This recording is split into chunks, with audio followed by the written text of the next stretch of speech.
आज के हिंदी कालांश में सबका स्वागत है। आज हम 7वीं कक्षा के झांसी की रानी के प्रसंग के बारे में पढ़ेंगे। माँ और मातृभूमि स्वर्ग से बड़ा है।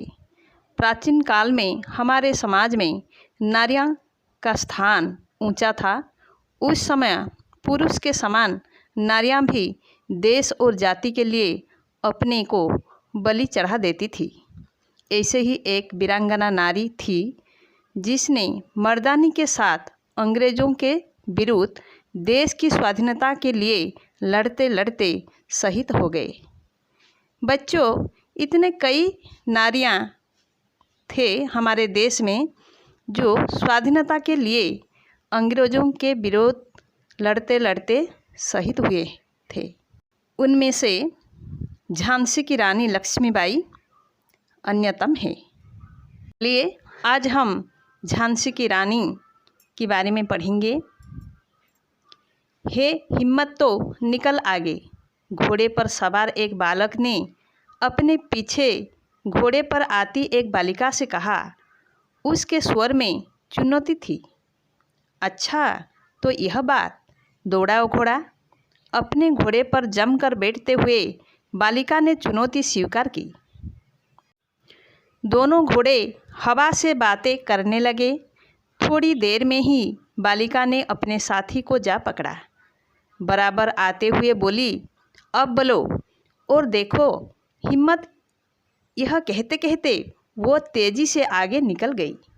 फिर तो उसने इतनी तेज घोड़ा दौड़ाया कि केवल धूल ही धूल दिखाई दी, घोड़ा और सवार नहीं। फिर भी बालक ने पीछा नहीं छोड़ा। इस प्रयत्न में उसका घोड़ा ठोकर खा गया और वो धम से नीचे जा गिरा। बालक चिल्लाया, मन्नू मैं मरा। और यह क्या? बालिका ने घोड़ा मोड़ दिया और वो बालक के पास जा पहुंची। फिर उसने बालक को उठाकर अपने घोड़े पर बैठाया और घर की ओर चल दी। रास्ते में बालक ने कहा, तुम तो घोड़े को बहुत तेज दौड़ाती हो मन्नू। तेज? तुमने क्यों कहा था? हे हिम्मत तो निकल आगे। अब बताओ मुझ में हिम्मत है या नहीं? बालिका ने हंसते हुए कहा। हाँ, तुम में हिम्मत है और बहादुरी भी, बालक बोला। मन्नू बालक को घर ले आई। बिना सवार के घोड़े को आते देख सभी बहुत चिंतित थे। बालक को सकुशल देख सब बहुत खुश हुए। उन्होंने मन्नू की बहुत प्रशंसा की। जानते हो बच्चों, यह मन्नू कौन थी?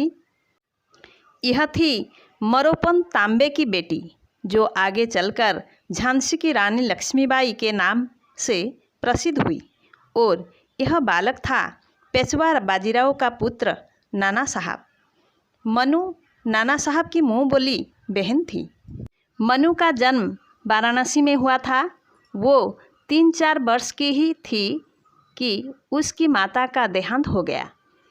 इससे मोरोपंत बड़े दुखी हुए और बेटी को लेकर पेशवा बाजीराव के पास बिठूर आ गए।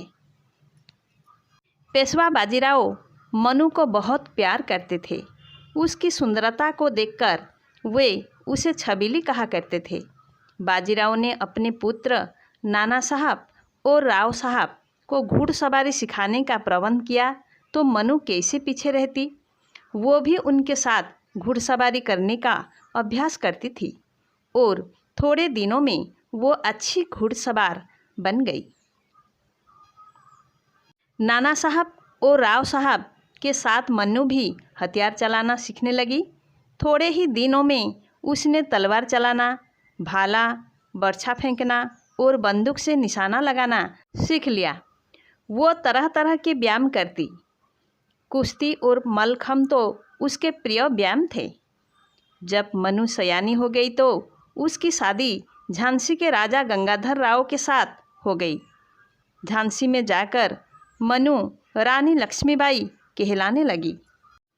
झांसी के राजमहल में लक्ष्मीबाई को पहले तो ऐसा लगा कि वे बंधन में पड़ गई है, पर बाद में उन्होंने महल में ही कुश्ती, मल्लखम्ब आदि व्यायाम करने और हथियार चलाने का अभ्यास करना आरंभ कर दिया।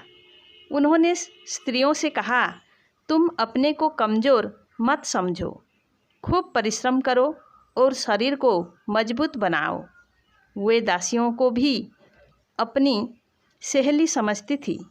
सभी स्त्रियों पर उनका ऐसा जादू चढ़ा कि उनमें से बहुत सी स्त्रियां व्यायाम करना और हथियार चलाना सीखने लगी।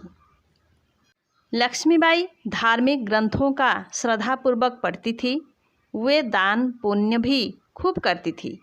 जो भी कोई सहायता के लिए उनके पास आता, वो उनके दरवाजे से निराश नहीं लौटता।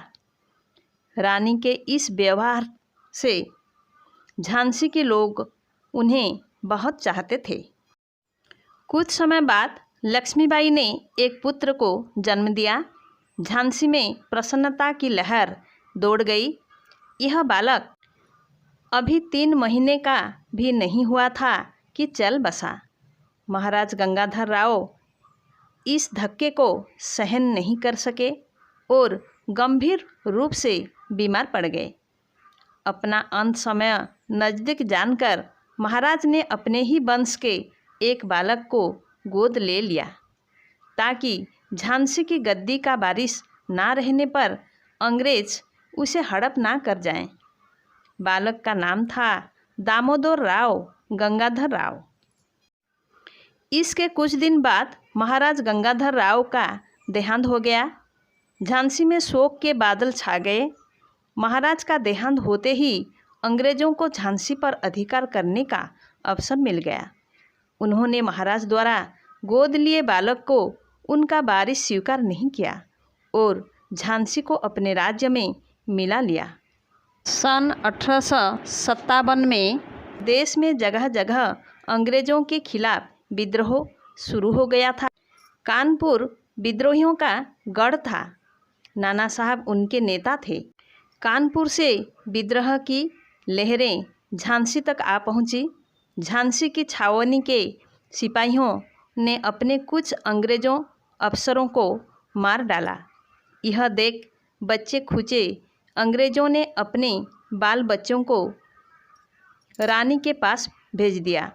पर जब शहर में भी विद्रोह फैल गया, तब वे अपने स्त्री बच्चों को लेकर किले में चले गए। विद्रोहियों ने किला घेर लिया।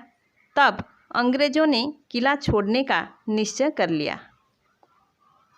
जैसे ही वे बाहर आए, सिपाही उन पर टूट पड़े और उन्हें मार डाला। महारानी को जब इस घटना का पता चला तो उन्हें बड़ा दुख हुआ। अब रानी ने झांसी का शासन संभाल लिया। लगभग 10 महीने तक रानी लक्ष्मीबाई ने झांसी पर राज किया। अंग्रेजों के मन में यह बात बैठ गई थी कि रानी लक्ष्मीबाई विद्रोहियों से मिली हुई है। अतः उन्होंने अपने अनुभवी सेनापति हयरोज को झांसी पर आक्रमण करने भेजा। हयरोज ने एक विशाल सेना लेकर झांसी पर आक्रमण कर दिया। तो बच्चों, आज हम यहीं तक पढ़ेंगे। इसका परवर्ती अध्याय परवर्ती वीडियो में हम पढ़ेंगे। हम कुछ कठिन शब्द का अर्थ के बारे में जानेंगे। चुनौती, चुनौती का मतलब ललकार। मुँह बोली, मुँह बोली का मतलब मान ली गई। हिम्मत, हिम्मत का मतलब साहस। पीछा ना छोड़ना, इसका मतलब पीछे लगे रहना। मलखम, इसका मतलब है एक प्रकार का व्यायाम। वारिस, इसका मतलब उत्तराधिकारी। वीरांगना, वीरांगना का मतलब वीर नारी। किला, किला का मतलब दुर्ग। ग्रंथ, ग्रंथ का मतलब पुस्तक या किताब। छावनी, छावनी का मतलब पड़ाव। तो मैं आशा करती हूँ कि आज के अध्याय को तुम सब समझ चुके होंगे। आज के हिंदी कालांश को यही समाप्त करते हैं। धन्यवाद।